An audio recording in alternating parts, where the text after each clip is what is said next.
Hello and welcome back to Jack's FSX videos, and welcome to the 6th episode of the Just Flight series. Today I'm going to be doing a review on the Air France A318-100 from Just Flight. But just before I start doing all of that, I'd just like to say sorry that I haven't released a video in almost a month. I've just been busy with other things recently, and I've also had a bit of a problem with my FSX software. As you can see, as some of you may notice, I've now got Rex installed. Those of you going what that is, it's basically a weather program for FSX that makes your weather look more realistic. So just to let you know, I'm still working out a few of the settings on there, which is why the sea looks almost completely black. So I'm still changing some of the settings, and that should be done by the next episode. So first thing that I'm just going to point out is the resolution. As you can see, it's not very good in some of the places, but that's only when you're really zoomed in, which you can just see here on the side of the engine. It looks alright, some of it, but then when you go over to things like the logo here, it doesn't look very good.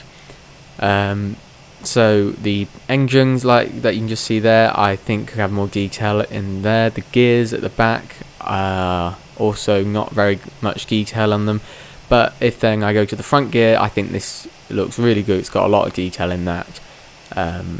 So really the main parts of this aircraft that I don't really like are the resolution in a lot of places and the detail in the engines and the back gears. They're the main three parts. The rest of the aircraft, though, I think is absolutely good. For example, the wing view here, you can see that that's got a lot of detail. The resolution is high, but that also doesn't mean that the resolution isn't high in the rest of the aircraft. When I was saying about in certain areas, for example, the Air France logo has got a good high resolution that you can just see there, and the wings are good. It's just in certain places that it's actually bad. I wouldn't even say it's average, I would say it's quite bad.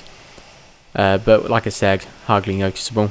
Engine sounds, which you can just about hear in the background here, are really good. There's no problems there, and they obviously do the right sounds as they should. So for taxiing, takeoff, landing, and reverse thrust, which you'll hear at the end of the episode.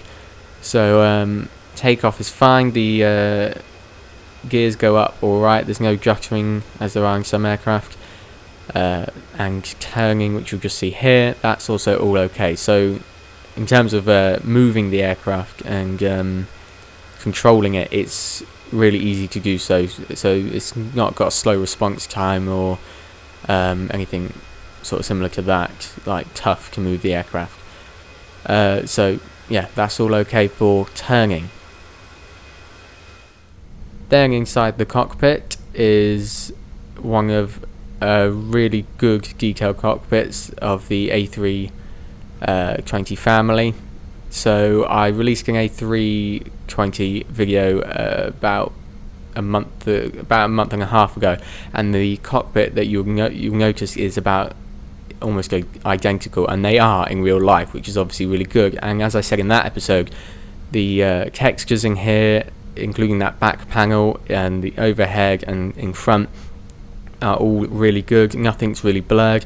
Unfortunately, not all the buttons work on the overhead panel. I don't mind it at the back of the panel, it's at the front. A lot of the buttons still don't work, but it's really good detail inside the cockpit. Then that's just the flaps and gears coming down here, which, like I said, all are fine and fully animated, and it has everything like that as it should in an aircraft. Landing is fine. All of the autopilot works, so you can do an auto landing. This one is manual landing, but if you want to see an auto landing in a similar aircraft, like I said, A320 episode was out about a month and a half ago, which was an ILS landing.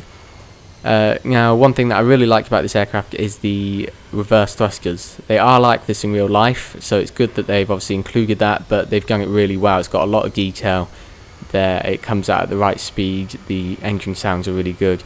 So the reverse thrusters were a good part of this aircraft, which I did like. And also there's the spoilers on the top of the aircraft, which is good there as well, which you can just see going down there, and then the flaps will slowly come up and get faster as they go in, which is also realistic to the aircraft.